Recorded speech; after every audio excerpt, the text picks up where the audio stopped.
Shalom Alaikum, selamat datang kembali di channel ini guys. Kali ini saya akan membahas tentang penistaan agama.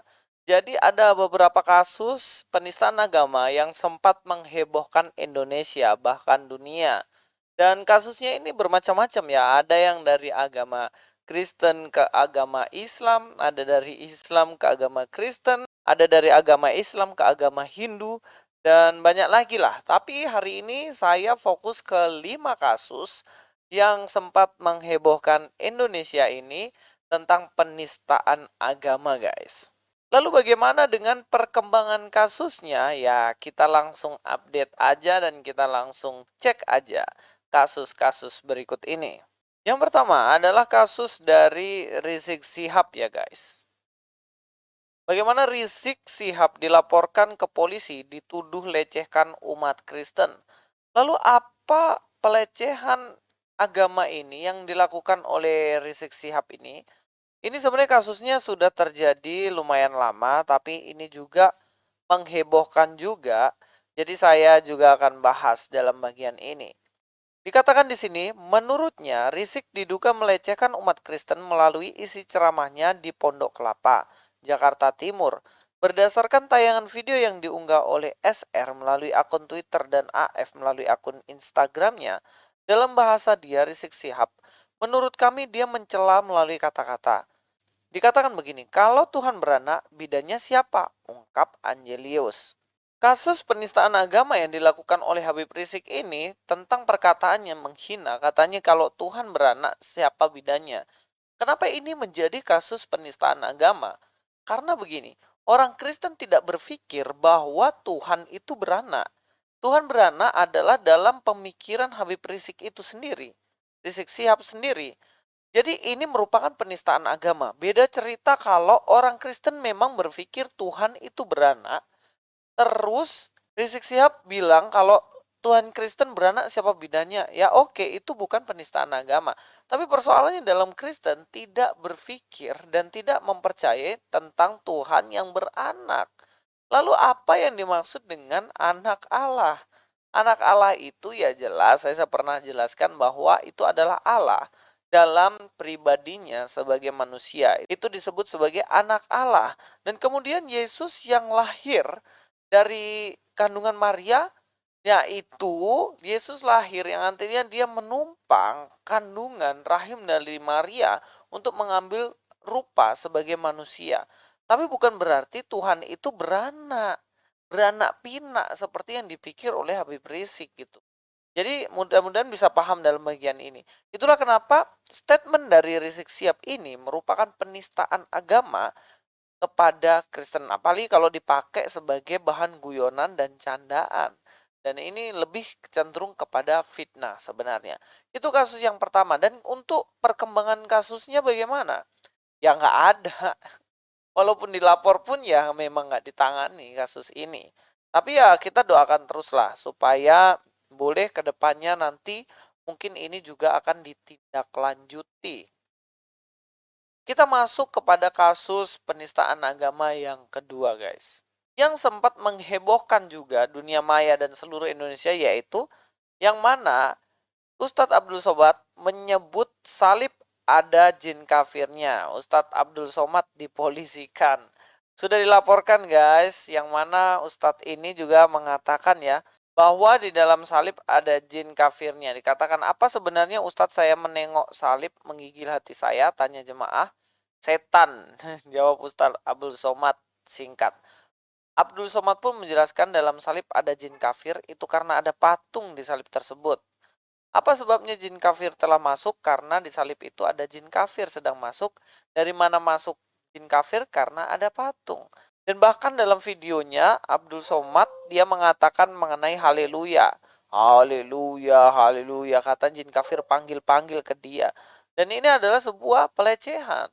Sebab haleluya adalah perkataan pujian yang disampaikan kepada Tuhan ya. Memuji Tuhan dengan haleluya yang artinya Hilel Yahweh.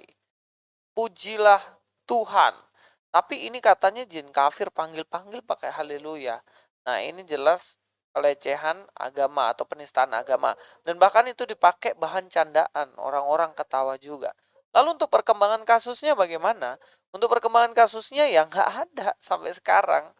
Ya mungkin udah dipanggil atau belum juga saya kurang tahu ya. Yang jelas tidak ada perkembangan apapun untuk kasus ini dan belum selesai sampai sekarang. Itu kasus penistaan agama yang kedua.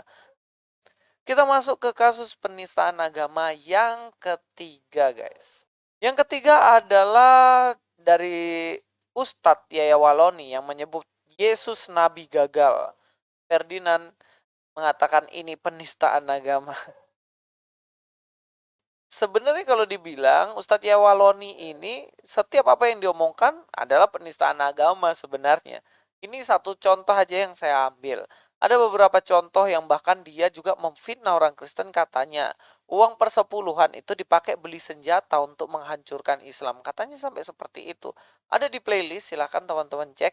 Tapi saya nggak mau bahas itu. Intinya ini salah satu penistaan agama yang disampaikan oleh Ustadz Yaya Waloni. Dia mengatakan seperti ini, dari 123.999 Nabi gagal menuntun manusia ke jalan lurus, ke jalan agama yang tauhid. Hanya satu yang berhasil, yaitu Nabi kita Muhammad.